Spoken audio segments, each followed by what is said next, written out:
Assalamualaikum warahmatullahi wabarakatuh. Kita ketemu lagi ya. Untuk kali ini sudah sampai, alhamdulillah kita sudah sampai di pertemuan ke-6. Jadi tinggal satu pertemuan lagi materi, lalu kita akan melaksanakan UTS. Jadi untuk pertemuan kali ini materi atau topik pembelajaran kita yaitu tentang teknik sampling. Setelah mengikuti kuliah ini, mahasiswa diharapkan dapat menjelaskan konsep populasi dan sampel, menjelaskan cara pengambilan sampel, menjelaskan karakteristik sampel yang baik. Lalu kita ke bagian proses penelitian kuantitatif. Ya, ini kita sudah sedikit move on ya. Kemarin kita membahas atau belajar tentang rumusan hipotesis. Untuk hari ini kita sudah sampai di bagian populasi dan sampel. Langsung saja kita ke pengertian populasi dan sampel penelitian. Populasi yaitu merupakan keseluruhan unit atau individu dalam ruang lingkup yang akan diteliti, sedangkan sampel merupakan sebagian anggota populasi yang dipilih dengan menggunakan prosedur tertentu sehingga diharapkan dapat mewakili populasi. Ya, seperti kita lihat di gambar ini, jadi untuk populasi ini seluruh unit atau individu yang akan diteliti, ini semuanya. Karena jumlah populasi yang cukup banyak, biasanya atau disarankan penelitian itu mengambil sampel yang yang cukup mewakili dari populasi dengan pertimbangan mungkin biaya, waktu, dan tenaga. Ya, ini sampelnya ada 6, ini populasinya ada 25 orang, diambil sampel sebanyak 6 orang. Kemudian kita membahas tentang subjek penelitian. Subjek penelitian ini biasanya dikenal dengan istilah responden juga, yaitu orang atau individu yang akan kita ambil atau kita gali informasi atau kita kumpulkan datanya, informasinya. Ini dari populasi, sampel ada di dalamnya ya. Ini populasinya semua, sampel sebagian dari populasi. Cara menentukan subjek penelitian, yang pertama kita harus menetapkan populasi terlebih dahulu, kemudian menetapkan cara pemilihan sampelnya seperti apa, baru kita menetapkan besar sampel atau jumlah sampel yang akan kita ambil datanya ya. Kemudian subjek penelitiannya nanti sesuai dengan besar sampelnya itu tadi. Untuk penetapan populasi ada dua hal yang perlu dipertimbangkan. Yang pertama, keterkaitan subjek dalam populasi dengan permasalahan penelitian. Pastinya ya, subjek yang kita teliti harus sesuai atau berhubungan atau berkaitan dengan permasalahan penelitian. Pertimbangan penyangkut prosedur atau jenis penelitian yang dilakukan ya. Jadi mau penelitian deskriptif atau penelitian observatif, asosiatif, analitik atau penelitian eksperimen. Terdapat 3 hal yang perlu dimengerti dalam menetapkan populasi. Yang pertama, identifikasi kesatuan analisis atau unit analisis, penetapan batas-batas keluasan populasi, pemahaman tentang kondisi subjek dalam populasi. Jadi peneliti itu harus tahu bagaimana kondisi subjek yang akan ditelitinya. Caranya bagaimana? Ya tentunya dengan melakukan observasi terlebih dahulu atau biasa kita sebut sebagai studi pendahuluan. Unit analisis didefinisikan sebagai satuan subjek terkecil yang akan diamati dalam penelitian. Bisa individu, pedukuhan, puskesmas, institusi, kelompok, dan lain-lain, desa dan lain-lain. Untuk batasan keluasan populasi ada aspek geografis, jadi lingkup kabupaten, provinsi atau nasional. Aspek subjek sendiri ini dari karakteristik individunya, laki-laki, wanita, ras dan sebagainya. Penyakit subjek ini mungkin bisa dikaitkan dengan kondisi subjek ya. Kalau ini untuk penelitian kesehatan ya kondisi kesehatan dari subjek itu. Sangat membantu dalam teknik pemilihan sampel ya pastinya karena harus ada keterkaitan ya, ada keterkaitan antara populasi, sampel, nanti subjek penelitian dan permasalahan penelitian. Kemudian penetapan cara pemilihan sampel atau bisa disebut sebagai sampling itu ada 3 pertanyaan. Yang pertama, mengapa kita menggunakan sampel? Kapan kita menggunakan sampel? Bagaimana karakteristik sampel yang baik? Ini kita akan jawab di slide selanjutnya. Yang pertama, mengapa perlu menggunakan sampel? Yaitu karena memudahkan peneliti untuk meneliti dengan jumlah populasi yang cukup besar, maka diambil sampel. Jadi lebih mudah, waktunya lebih cepat, biayanya juga lebih murah. Kecuali kalau nanti peneliti memang mempunyai biaya yang besar, mau diambil populasi juga tidak apa-apa. Penelitian dapat dilaksanakan lebih efisien, tadi dari segi waktu, biaya, dan tenaga, lebih teliti dan cermat dalam proses pengumpulan data ya, karena memang jumlahnya lebih sedikit, maka kita bisa lebih fokus untuk penelitian, untuk pengambilan datanya. Kapan kita menggunakan sampel? Apabila kita tidak mungkin mengamati seluruh anggota populasi, adanya keterbatasan-keterbatasan itu tadi ya, bisa waktu, tenaga, biaya, dan lain sebagainya. Pengamatan terhadap seluruh anggota populasi dapat bersifat merusak. Ini misalkan penelitian pada tanaman, kita mau mengambil spesimen atau mengambil sampel itu harus diiris misalkan tanamannya. Kalau semua jenis tanaman yang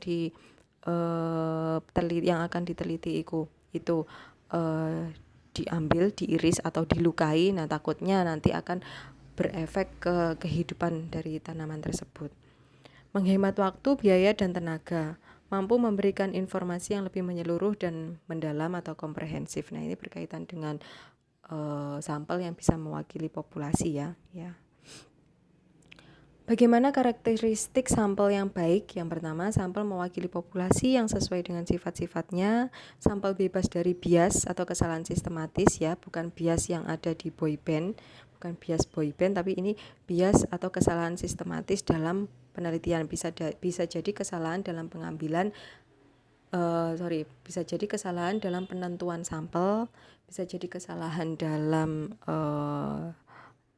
cara pemilihan sampel dan lain sebagainya. Sampel harus objektif. Ya, objektif maksudnya tidak ada intervensi dari manapun, tidak dipengaruhi oleh pihak manapun. Sampel sebaiknya menghasilkan perkiraan yang akurat secara statistik dan tidak menimbulkan kesalahan dalam pengambilan keputusan. Lebih ekonomis dari tenaga, waktu, biaya. Subjek yang menjadi sampel yang baik mudah didekati pastinya. Subjek yang mudah didekati pastinya kita akan lebih mudah mencari informasi atau menggali data, menggali informasi dari subjek tersebut. Berbeda dengan subjek yang susah untuk didekati. Subjek yang susah untuk didekati pastinya kita akan kesulitan untuk mengorek informasi, subjeknya pun juga akan pelit informasi ya, lebih sedikit untuk memberikan informasi, data yang kita peroleh akan lebih sedikit. Sampel yang baik membuat penelitian menjadi lebih layak pastinya, karena sampel mewakili populasi itu tadi. Karena hasilnya bisa digeneralisasikan apabila diterapkan pada populasi. Cara pengambilan sampel ada dua cara sampling. Yang pertama probability sampling, terdiri dari simple random sampling, stratified random sampling, cluster random sampling. Yang kedua non-probability sampling, yaitu sampling sistematis, accidental sampling, purposive sampling, kuota sampling, sampel jenuh, dan snowball sampling. Kita akan jelaskan di bawah. Kita ke probability sampling. Yang pertama adalah simple random sampling. Ya, ini random acak ya. Jadi penentuan sampel kita lakukan dengan cara random acak. Merupakan teknik pengambilan sampel yang dilakukan secara random sederhana. Random itu acak ya. Jadi acak sederhana. Ya, bukan random acak. Merupakan teknik pengambilan sampel yang dilakukan secara acak tanpa memperhatikan strata yang ada dalam populasi tersebut. Strata itu lebih ke jenjang atau mungkin ada tingkatan-tingkatan atau ada level-level tertentu ya.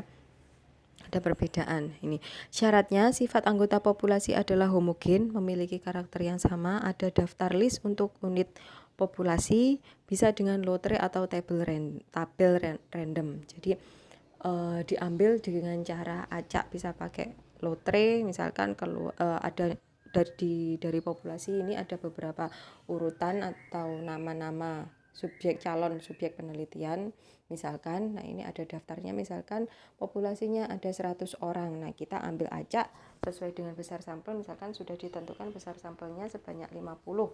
Jadi kita mau ngambil secara acak sebanyak 50 nama, ada 50 nama. Caranya bisa dengan lotre. Misalkan yang keluar pertama angka 6, berarti angka 6 ini akan kita jadikan subjek yang pertama. Kemudian lotre kedua angka 10, berarti urutan nama ke-10 ini kita jadikan subjek yang kedua, dan seterusnya sampai mencukupi sebanyak 50, misalkan seperti itu. Kemudian stratified random sampling, Teknik pengambilan sampel yang dilakukan apabila sifat atau unsur dalam populasi tidak homogen dan berstrata secara proporsional.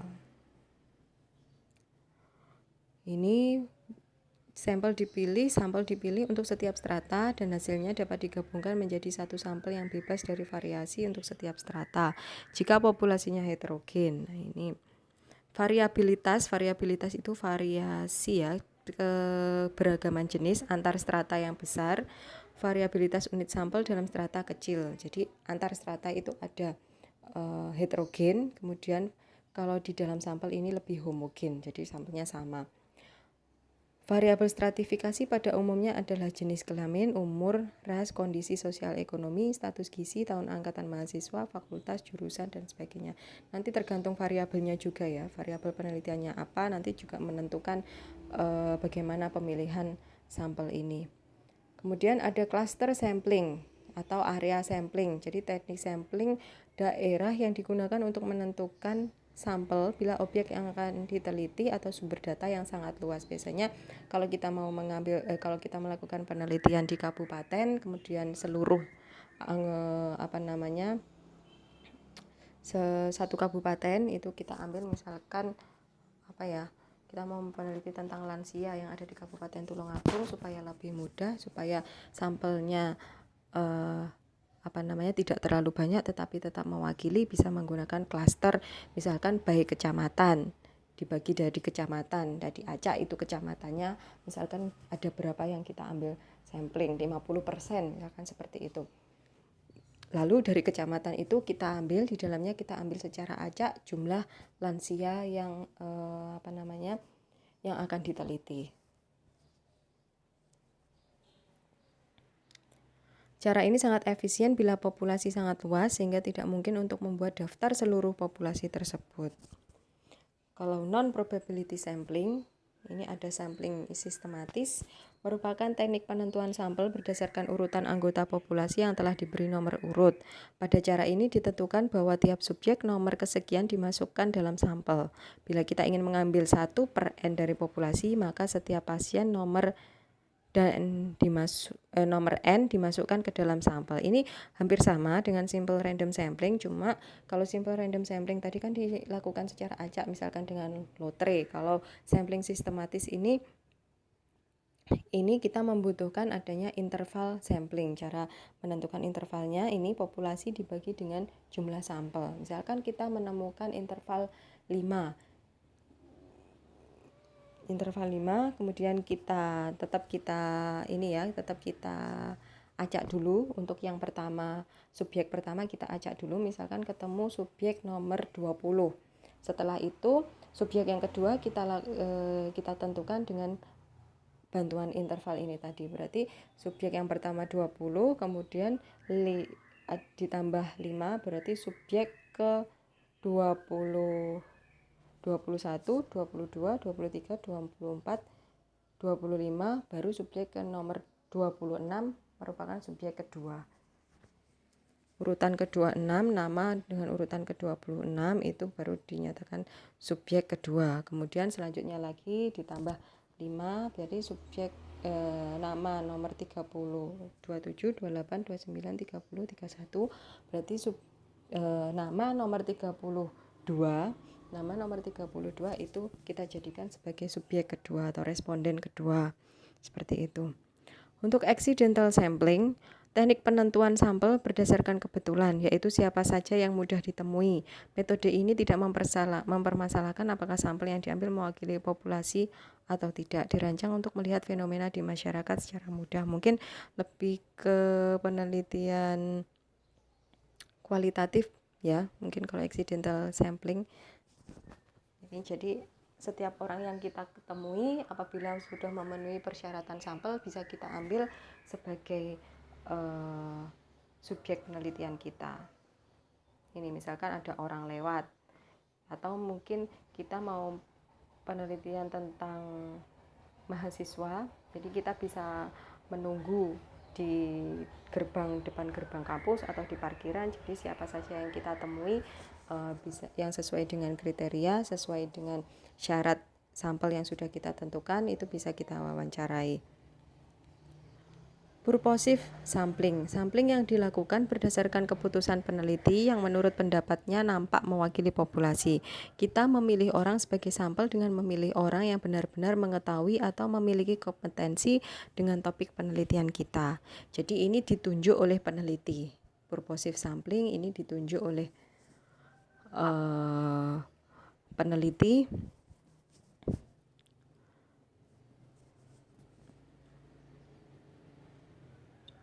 yang dianggap mengetahui atau memiliki kompetensi dengan topik penelitian. Oh ya, untuk yang accidental sampling tadi kuantitatif juga bisa ya, jadi kuantitatif dan kualitatif bisa. Untuk purposive ini subjek penelitian yang memenuhi kriteria penelitian dimasukkan dalam penelitian sampai kurun waktu tertentu. Ya, jadi kita tentukan. Jadi kita tentukan siapa saja yang akan menjadi subjek penelitian kita yang dianggap akan bisa memberikan informasi yang banyak yang sesuai dengan permasalahan yang kita teliti. Kuota sampling, teknik-teknik untuk menentukan sampel dari populasi yang memiliki ciri tertentu sampai jumlah atau kuota yang diinginkan. Besar sampel ditentukan dahulu tanpa perhitungan. Teknik ini cukup efektif digunakan manakala peneliti tidak mengetahui berapa jumlah anggota populasi secara pasti. Snowball sampling, prosedur pemilihan sampelnya yaitu sampel yang dipilih berdasarkan informasi dari sampel yang terpilih sebelumnya. Jadi seperti snowball atau bola salju ya, mula-mula kecil kemudian kita digelundungkan ya, digelundungkan lama-lama banyak salju yang menempel pada bola kecil itu lama-lama akan menjadi besar. Jadi kita tentukan dulu satu responden yang akan kita teliti, kemudian responden tersebut menunjuk satu responden lain, merekomendasikan satu responden lain untuk diteliti, diambil datanya, kemudian responden kedua merekomendasikan responden yang lain sampai data dianggap jenuh. Ya biasanya ini kualitatif juga, snowball sampling. Sampai data yang dianggap jenuh, yang dimaksud dianggap jenuh itu ya data yang diperoleh itu sudah sama, sudah tidak ada perbedaan, sudah tidak ada keberagaman datanya, variasi datanya sudah tidak ada. Jadi kalau sudah sama itu penelitian atau wawancara atau pengambilan data bisa dihentikan. Perkiraan besar sampel, ini perlu adanya teori sampling pada penelitian deskriptif. Ini yang meneliti tentang gambaran atau deskripsi, bisa menggunakan non-probability sampling. Kalau penelitian analitik, eksperimental, inferensial menggunakan probability sampling ya, supaya hasilnya lebih akurat ya, supaya hasil pada sampelnya bisa digeneralisasikan terhadap populasi. Penentuan besarnya sampel atau sample size. Yang pertama harus ada sumber data untuk menentukan besar sampel, misalkan jumlah anggota populasi. Kemudian kebutuhan dari rencana analisis, ini berkaitan dengan statistik ya, mulai sekarang bisa dibaca-baca lagi statistiknya. Misalkan yang pertama menetapkan tingkat kepercayaan, bisa 5%, 1%, atau 10%, tapi pada umumnya biasanya 5%. Tetapkan derajat kepercayaan, misalkan 95% atau 99%. Kemudian kita hitung jumlah atau besar sampelnya. Ini caranya ada beberapa rumus. Besar sampel untuk populasi yang tidak diketahui. Yang Z ini ada pada derajat kemaknaan, ini ada pada tabel Z. Nah, kalau teman-teman masih ingat, kalau sudah lupa ya tolong dibaca-baca lagi. Ini P proporsi prevalensi kejadian, Q sama dengan 1 min P, D presisi. Biasanya presisi itu 1% ya kalau nggak salah. Ya nanti coba di ini lagi. Beberapa rumus menentukan sampel size jika populasi diketahui. Ini populasinya kurang dari 10.000. Rumusnya seperti ini. Rumus menentukan sampel size jika populasi diketahui dan terhingga lebih dari 10.000. Tak terhingga mungkin ya, lebih dari 10 yang banyak. Ini untuk populasi yang banyak. Penentuan besar sampel, ada lagi penentuan besar sampel yang tidak menggunakan rumus. Penentuan besar sampel menurut Roscoe dalam Sugiono 2007. Yang pertama, ukuran sampel yang layak dalam penelitian adalah antara 30 sampai 500 Bila sampel dibagi dalam beberapa kategori, maka besar sampel untuk kategori minimal 30. Minimal 30, bisa lebih. Semakin banyak sampel semakin bagus. Bila dalam penelitian akan melakukan analisis multivariat, itu bila variabel independen atau variabel independen dan dependennya lebih dari 2, maka jumlah anggota sampel minimal 10 kali dari jumlah variabel yang diteliti. Penelitian eksperimen sederhana yang menggunakan kelompok kontrol dan kelompok eksperimen, maka jumlah sampel untuk setiap kelompok adalah antara 10 sampai 20 orang. Lebih mudah ya karena tidak pakai rumus yang ini. Ada lagi penentuan besar sampel dengan tabel Isaac dan Michael untuk tingkat kesalahan 1%, 5%, dan 10%. Nanti silakan dicari sendiri tabelnya karena ini mungkin tidak terlalu kelihatan ya. Sini. Ini N besar yang paling kiri, kolom paling kiri, N besar itu adalah jumlah anggota populasi mulai dari 10 sampai berapa ini, 1 juta ya. Untuk S ini S jika tingkat kesalahannya kita menggunakan 1%, misalkan jumlah anggota populasinya kita ambil 50, berarti 1% sampelnya 47. Jika alfanya 5%, sampelnya minimal 44. Jika alfanya 10%, sampelnya minimal 42. Nah, ini contohnya seperti itu. Kemudian kalau boleh disimpulkan, semakin besar sampel maka akan semakin baik dan tingkat kesalahan dalam pengambilan kesimpulan akan semakin kecil. Artinya sampel mewakili populasi, artinya hasil yang ada pada sampel, hasil uji setah analisis yang ada pada sampel dapat digeneralisasikan atau dianggap bisa diaplikasikan dalam populasi. Di kondisi pada sampel seperti ini, kondisi populasinya juga sama seperti sampel. Misalkan ada pengaruh antara terapi murotal terhadap tingkat kecemasan lansia pada judul yang kemarin, itu pada sampel itu sama jika diaplikasikan dalam populasi.